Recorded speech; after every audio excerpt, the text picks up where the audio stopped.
Hi guys, 30 days push-ups ఛాలెంజ్లో ఇవాళ day 3.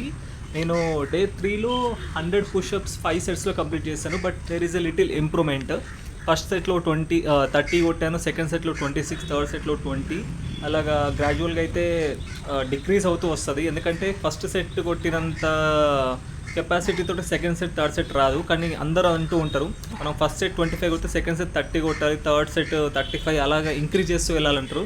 But నా దగ్గర రివర్స్ అవుతుంది. ఎందుకో అంత స్టామినా రాదు, ఫస్ట్ సెట్కున్నంత స్టామినా సెకండ్ సెట్కి రాదు. But anyhow there is a little improvement.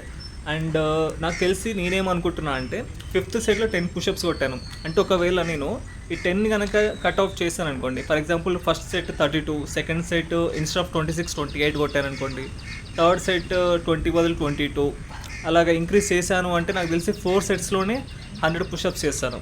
So day 4లో ఏమవుతుందో చూద్దాము, whether I can do in 4 sets or not.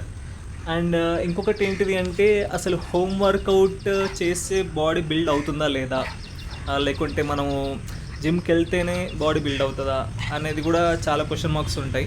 నాకైతే తెలియదు. నేనేమనుకుంటా అంటే, కన్సిస్టెన్సీగా మినిమం ఒక 1 year 1.5 year కనుక మనం టైం స్పెండ్ చేసినట్టయితే, విత్ ప్రాపర్ డైట్ మెయింటైన్ చేస్తే ఖచ్చితంగా అట్లీస్ట్ మనకి జిమ్కి వెళ్తే వచ్చే అంత రిజల్ట్ కాకపోయినా కానీ అందులో ఒక 50%, 60% రిజల్ట్ అన్న వస్తుందని నేను అనుకుంటున్నాను.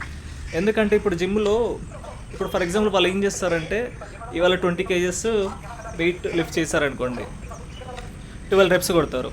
ఇప్పుడు 12 కన్నా ఎక్కువ రెప్స్ వచ్చినప్పుడు వాళ్ళు ఏం చేస్తారంటే వెయిట్ ఇంక్రీజ్ చేస్తారు. సిమిలర్లీ హోమ్ వర్కౌట్ చేసినప్పుడు మనకు అంత వెయిట్స్ ఉండవు, కాకపోతే పుషప్స్లోనే వేరియేషన్స్ చేయటం కానీ, లేకుంటే ఇప్పుడు లెగ్స్ వర్కౌట్కి వచ్చినప్పుడు సిటప్స్లో వేరియేషన్స్ చేయటం కానీ, అలా డిఫరెంట్ ప్యాటర్న్స్లో దాంట్లో కూడా ఇంకా హెవీ వెయిట్ పడేటట్టు చేసాం అనుకోండి. లేకుంటే ఇప్పుడు పుషప్స్ 30 ఫాస్ట్గా కొడితే ఫాస్ట్గా 30 వస్తున్నాయి. బట్ మనం స్లోగా కొట్టామనుకోండి, అంటే అప్ డౌన్ ఉండి ఒక 10 seconds ఆగి, అప్ ఉండు 10 seconds ఆగి అలా చేసామనుకోండి, 15-20 చేయడానికే చాలా కష్టం అవుతుంది. సో ఇలాగా మనము ఏమంటారు దీన్ని, ఈ ప్యాటర్న్లో చేస్తే నాకు తెలిసి అక్కడ అయితే వెయిట్ పడుతుందో ఇక్కడ కూడా అలానే వెయిట్ పడుతుందో నేను అనుకుంటాను. But I don't know how far it is correct. ఏదైనా ట్రై చేస్తేనే తెలుస్తుంది. సో నాకేంటంటే మోస్ట్లీ హోమ్ వర్కౌట్ చేయడానికే ప్రిఫర్ చేస్తాను. ఎందుకో తెలియదు, అది నాకు జిమ్ అంటేనే డబ్బులు బొక్క అనిపిస్తుంది. చూడాలి, నా ఫ్రెండ్స్కి నాకు ఎప్పుడు ఇదే వాదన అవుతుంది. Let's see what will happen.